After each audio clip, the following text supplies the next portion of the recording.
আওয়ামী লীগের নির্বাচনের সম্ভাবনা না থাকার পরেও নির্বাচনটা যথেষ্ট মানে কি বলে, খুব সহজ হবে, সাবলীল হবে, উৎসব মুখর হবে, যে আওয়ামী লীগ নেই বলে আমরা খুব উৎসবের সাথে নির্বাচনটা করবো, তাও কিন্তু হচ্ছে না। এখানে একটা বাস্তবতা তৈরি হয়ে গেল।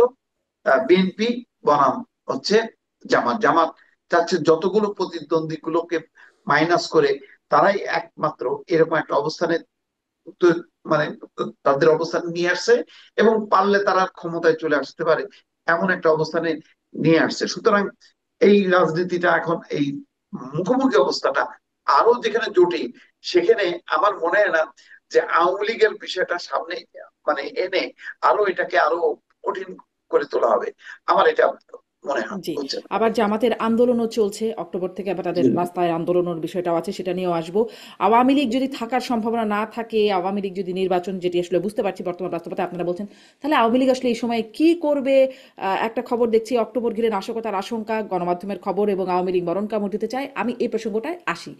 কিন্তু ডাক্তার জাহিদের কাছ থেকে ওটা একটু সংক্ষেপে শুনে নেই, যে যদি আওয়ামী লীগ দ্বিতীয় স্থান অর্জন করার মতো বা বিপুল ভোট তাদের থেকে থাকে, তাহলে সেই দলটিকে নিষিদ্ধ করে রাখা বা নির্বাচনে না যেতে দেওয়াটার যৌক্তিকতা আপনি ছোট করে যদি বলেন, যেহেতু এটা অনেক আলোচনা হয়েছে। জি, আবার একটু বলতে চাই, সেটা হলো মানে একটা গণতান্ত্রিক ব্যবস্থায় কোন দল কাজ করতে হলে তাকে গণতান্ত্রিক ব্যবস্থা মেনে চলতে হবে। ধরুন বাংলাদেশে 20% লোক চুরি করতে শুরু করলো, তো আমরা কি হুম। পেনাল কোড ঠিক করে বলবো যে চুরি করা বৈধ? 20% লোক তো চুরি করে, আমরা সেই পেনাল কোড চেঞ্জ করে বলবো না। আমাদের এখানে চুরি চুরি থাকবে, এটা অপরাধ থাকবে, এবং এই অপরাধের শাস্তি হবে। আমি একটা খুব কাছাকাছি উদাহরণ হ্যাঁ, দিই, কিন্তু একদম বিশ চোরের পার্সেন্টের বিচার হবে, তারপরে সে নির্বাচনে অংশগ্রহণ করবে, সমস্যা কোথায়? যদি চোরদের একটা দল থাকে, একই কথা। মানে আমরা তো বৈধ করব না, মানে আমরা আওয়ামী লীগকে আজ দল কেন বলছি, আবার বলছি এটা কিন্তু বিচারের জায়গা, কিন্তু আমি আমার তাহলে আর্গুমেন্টের কথা চোরদেরকে এত মানুষ কেন সমর্থন করে? ইটস ফ্রাস্ট্রেটিং ফর মি, আমি আসলে জানি না। করে করে করে না তা না, করে। আমি আসছি, আমি আপনাকে জিনিসটার উদাহরণ দিই। ধরুন জার্মানিতে ঠিক 20%-এর উদাহরণ, গত নির্বাচনে এএফডি বলে একটা দল 20% ভোট পেয়েছে। এর আগের নির্বাচনে 10%, মানে 5 বছরের বা 4 বছরের মাথায় তাদের উন্নতি ডাবল হয়ে গেছে তাদের। মজার ব্যাপার, 2021 থেকে তাদের বিরুদ্ধে একটা ইনভেস্টিগেশন চলছে, কোর্টে মামলা চলছে, আর দ্যাটস এ হাই প্রবাবিলিটি এই দলটা ফ্যাসিস্ট প্রমাণিত হলে সে নিষিদ্ধ হয়ে যাবে। 20% সমর্থনের দল। তার মানে হচ্ছে একটা গণতান্ত্রিক ফ্রেমওয়ার্ককে সমর্থন কত বিষয় না, গণতান্ত্রিক ফ্রেমওয়ার্কের কতগুলো, আমার যদি সময় থাকে আমি আপনাকে ধরে ধরে দেখাতে পারবো। আওয়ামী লীগ কোনো পলিটিক্যাল দল না, পলিটিক্যাল পার্টি হওয়ার যা যা ক্রাইটেরিয়া, ডিকশনারি মিনিং যদি কেউ হুম। খুঁজে বের করে, they will find it easily. So আমি আবারও বলছি, যদি আমাদের আইসিটিতে প্রমাণিত হয় যে আমাদের মানবতা বিরোধী অপরাধের সাথে দল হিসাবে আওয়ামী লীগ যুক্ত ছিল, দল হিসাবে, ব্যক্তি তো থাকেই, ব্যক্তির বিচার হচ্ছে, দল হিসাবে তারা যদি যুক্ত থাকে, এটা যদি প্রমাণ হয়, তাহলে আসলে সেই গণতান্ত্রিক এই ফ্রেমওয়ার্ককে কাজ করতে পারবে কিনা সেই সিদ্ধান্ত নেওয়া যাবে। ডেমোক্রেসি মানে এই না যে সবাইকে আমি সুযোগ দিব। ধরুন হিজবুত তাহরির, শারমিন, ধরে নেন আপনি যে তাদের 20% সমর্থন হয়ে গেল, হিজবুত তাহরিরকে কি আমরা তখন রাজনীতি করতে পারমিট করবো? করবো না, কারণ সে কিন্তু আমাদের ডেমোক্রেটিক জনসমর্থন নর্ম। যদি 30% তার থাকে, আমরা না বলার কে? আমরা না বলার আছে, কারণ হলো হিজবুত তাহরির আমার যে ডেমোক্রেটিক নর্মস আছে, ফ্রেমওয়ার্ক আছে, সেটাতে সে অপারেট করতে পারে না, কারণ সেটা তাহলে মানে সেই না। নর্মস চেঞ্জ হবে, জনগণের ইচ্ছার প্রতিফলনই তো না আইন না, হবে না, সংবিধান হবে না, সবই। হবে না, কারণ হবে না। সে কারণেই পার্থক্যটা এই জায়গায়, এটা নিয়ে আমি ইনফ্যাক্ট রিসেন্ট একটা কলামও লিখেছি।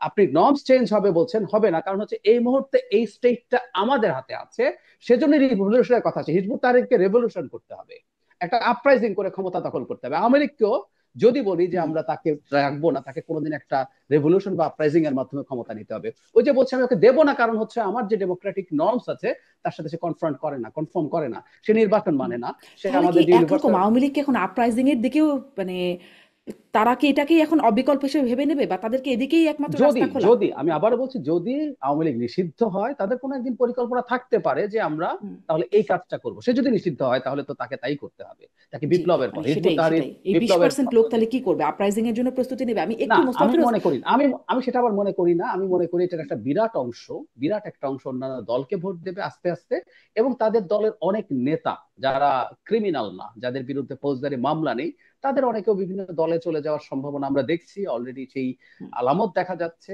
তাদের সাথে সাথে তাদের সমর্থকদের অনেকে চলে আসবে, হুম। সেই সম্ভাবনা আছে। জি। আসলে তো মানে আমাদের দেশে এখনো মার্কার একটা গুরুত্ব আছে। আমি মোস্তফা ফিরোজের কাছে এটা, ওই কথাটা খুবই ইম্পর্টেন্ট, যে চোরদের দলকে কেন সমর্থন করছে, বাকি দলগুলোকে কি ডাকাত মনে করে, মানে যারা আসলে তার চেয়ে কম ভোট পায়। তাছাড়া চোরের প্রতি কেন সমর্থন? না, আওয়ামী লীগ তো এটা একটা তার সুদীর্ঘ রাজনীতির আহ, একটা মাটি মানুষের রাজনীতি করছে, বাংলাদেশের মুক্তিযুদ্ধ স্বাধীনতা সংগ্রাম তার সাথে যুক্ত আওয়ামী লীগ, এটা তো বোঝা যাবে না। সুতরাং এই রকম একটা দলকে, ঐতিহ্যবাহী একটা দলকে কোনো এক নেতৃত্বের আহ, মানে উম, কি বলে, তার ভুলের জন্য পুরো দলকে নিষিদ্ধ করা যায় না। এটা কোনো গণতান্ত্রিক রীতির মধ্যে পড়ে না, আন্তর্জাতিক ভাবেও এটা সমর্থন যোগ্য না। দেখেন, জাতিসংঘ যখন নাকি গণহত্যার ব্যাপারে একটা দলিল তুলে ধরলো, তারা কিন্তু হুম, এটাকে বলছে যে কতজন মারা গেছে সবকিছু বলার পর একটা কথা কিন্তু বলছে যে যারা গণহত্যার সাথে যুক্ত তাদের বিচার হবে, কিন্তু দলকে নিষিদ্ধ করা যাবে না। এই কথাটা কেন বলছে? কারণ তারা জানে বাংলাদেশের রাজনীতি কি। বাংলাদেশের রাজনীতিতে এখন শেখ হাসিনাকে পরাজিত করার সমস্ত পক্ষ যেহেতু আছে, সুতরাং তারা এইরকম একটা দাবি তুলতে পারে। কারণ আওয়ামী লীগ নিজেই একটা এরকম একটা কাজ করছে যে জামাতকে আহ, নির্বাহী হুম, আদেশে তারা নিষিদ্ধ করছে। দেখেন, 15 বছর ধরে তারা নিষিদ্ধ কেন করেনি?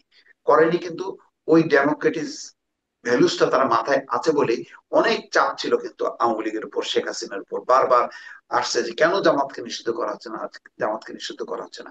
কিন্তু বারবার কিন্তু দেখবেন যে শেখ হাসিনা কিন্তু এড়িয়ে গেছে। কিন্তু শেষের দিকে তো আর তাদের মাথা ঠিক ছিল না, তখন একটা চূড়ান্ত ফ্যাসিজমের দিকে তারা গেছে এবং সেই ভুলটা তারা করছে। এখন ওই ভুলটা ধরে যদি আমি এখন করতে যাই, আজকের বাস্তবতায় মনে হবে যে আওয়ামী লীগ তো এখনই একটা সুযোগ, ওটাকে আমি ফ্যাসিবাদের সংজ্ঞা দিয়ে আমি নিষিদ্ধ করি। তো 10 বছর পরে যখন আবার ওইরকম মনে হবে যে আচ্ছা, জামাত বিএনপি তো ফ্যাসিস্ট দল, এটা তো এই কাজগুলি অনেকগুলো পয়েন্ট, তখন কিন্তু আওয়ামী লীগ সমর্থকরা বা অন্য কোনো শক্তি যদি ক্ষমতায় থাকে, তারা কিন্তু বের করবে, বের করে কিন্তু ওই সুযোগটা নেবে, রাজনৈতিক অপব্যবহারের সুযোগটা পাবে। সেই কারণেই কিন্তু যে আর আওয়ামী লীগ মানে কি? আওয়ামী লীগ মানে তো শেখ হাসিনা না। আওয়ামী লীগ মানে তো এই লুটেরা পাচারকারী দল না। আওয়ামী লীগ মনে করেন একদম গোপালগঞ্জের একদম তৃণমূলে বা শরীয়তপুরের তৃণমূলে যে লোকটা বসবাস করতেছে, সে তো মনে প্রাণে বসবাস করে যে হাসিনা তো ভুল করছে, এটা তো বঙ্গবন্ধু ঠিক আছে, আওয়ামী লীগ ঠিক আছে। তার তো একটা আওয়ামী লীগ তো অনেক লম্বা ইতিহাস, সেই ইতিহাসের কোনো না কোনো অংশে সে দেখছে আওয়ামী লীগকে, সেই আওয়ামী লীগ সে ভালোবাসে, শ্রদ্ধা করে। সে মনে করে যে আওয়ামী লীগের বর্তমান নেতৃত্ব ভুল। এখন বর্তমান নেতৃত্ব ভুল বলে তার যে বিশ্বাস আওয়ামী লীগের প্রতি, সেই দলটাই নিষিদ্ধ হয়ে যাবে, তাহলে তার তো রাইটসটা সংকুচিত হলো। সেটা তাহলে কিভাবে প্রোটেক্ট হবে? সেটা কি হুম, কোনো রাষ্ট্রবিজ্ঞানে আছে যে আমি আওয়ামী লীগ করি, আওয়ামী লীগ ভালোবাসি, আওয়ামী লীগ করতে চাই, কিন্তু আওয়ামী লীগের আমি মনে করেন 2 লাখ লোককে আমি পছন্দ করি না। তো 2 লাখের পরেও তো মানে 2 লাখ মানে এক এক এক যে সে যদি ওই ব্যক্তিটা হয়, তাহলে সে কেন ভুক্তভোগী হবে? সে কেন তার গণতান্ত্রিক সাংবিধানিক অধিকার সে বঞ্চিত হবে?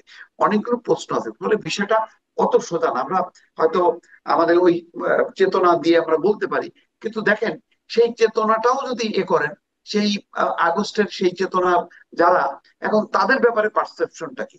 সেই হুম। পারসেপশনের ব্যাপারে যদি এখন ভোট নেওয়া যায়, দেখা যাবে যে গণঅভ্যুত্থানের নেতারা ওই সময় তাদের যে জনসমর্থন, আজকে কিন্তু তারা জিরোতে।